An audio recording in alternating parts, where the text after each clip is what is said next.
Amis et amis du sport bruxellois, bonsoir. Ce soir, nous accueillons Marc Caudron, le président de la Fédération belge de hockey, un président fier de son équipe de moins de 18 ans qui a décroché le bronze aux Jeux olympiques de la jeunesse à Singapour au début du mois d'août. Des JOJ au cours desquels la Belgique a récolté 8 médailles, 3 d'or, 2 d'argent, 3 de bronze, dont 3 pour 2 athlètes bruxellois. Lola Mansour et Thomas Nikiforov ont confirmé leur statut de grand espoir du judo belge. Vendredi, le Crossing Club de Scarbeck fêtait son médaillé d'argent. Nicolas Debilde et Marjorie Félinger ont participé à la petite célébration.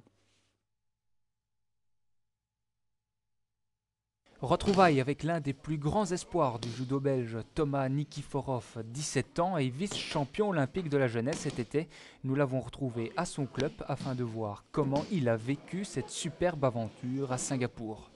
Au plus j'avançais dans le tournoi, au plus je prenais confiance, je me sentais bien dans le tournoi. J'étais blessé, mais dans la tête tout allait bien, donc je me disais ça va bien se passer. Et en demi-finale, il y a eu un problème avec mon épaule. Je me suis dit c'est pas grave, ça va quand même aller. Malheureusement, c'est pas bien passé, c'est pas grave, j'ai perdu, mais la prochaine fois, quand je serai préparé, ça ira beaucoup mieux, je pense. C'était vraiment une expérience vraiment magnifique. L'équipe belge était vraiment bien, on s'entendait bien entre flamands, francophones, donc c'était vraiment bien. Et le club m'a bien soutenu, mes parents, ma famille, tout le monde était vraiment derrière moi, donc ça a bien porté ses fruits et ça m'a bien encouragé.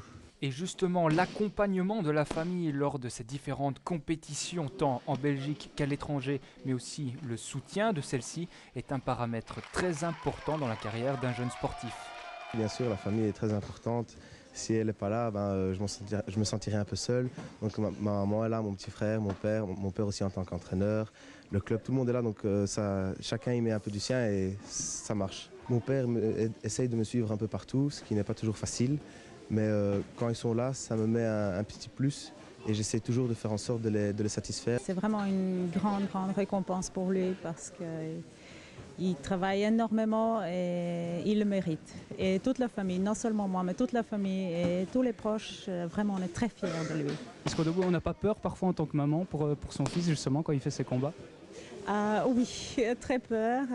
Justement de ses blessures, j'ai très peur, mais je suis vraiment très fière de lui en même temps. Mais derrière tout sportif se cache également un homme de l'ombre, à savoir son coach, Alain De Greef. Pas étonné de le voir à ce niveau. Je ne suis pas du tout étonné, surtout qu'il a un caractère, une volonté hors du commun.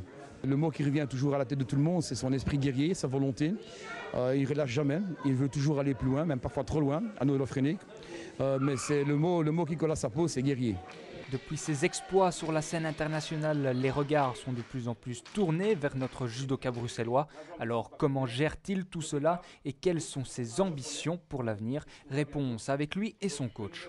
Il n'a pas la grosse tête, il est très bien conscient du niveau qu'il a. Il sait que le chemin est encore très long. Et un objectif, bien sûr, par rapport à ses résultats, c'est éventuellement les Jeux Olympiques, je dirais peut-être de Rio. Mes ambitions, c'est les JO, j'espère à Londres, mais normalement, je pense que Rio, ce sera possible. Londres, ça va être difficile. C'est vraiment un sport qui me passionne et c'est mon sport, donc je l'aime, je fais ça pour le sport et non pas pour l'argent ou pour des choses comme ça. Thomas Nikiforov est un champion qui a les pieds bien sur terre et conscient du long chemin encore à parcourir. Et quand on lui demande ce qu'on pourrait lui souhaiter pour l'avenir, voici ce qu'il nous répond. De ne plus me blesser et de continuer comme ça. Et je souhaite à tout le monde, tous ceux qui sont derrière moi et tous les autres judokas que je connais, que j'espère qu'un jour ils vont aussi avoir un résultat exceptionnel comme ça.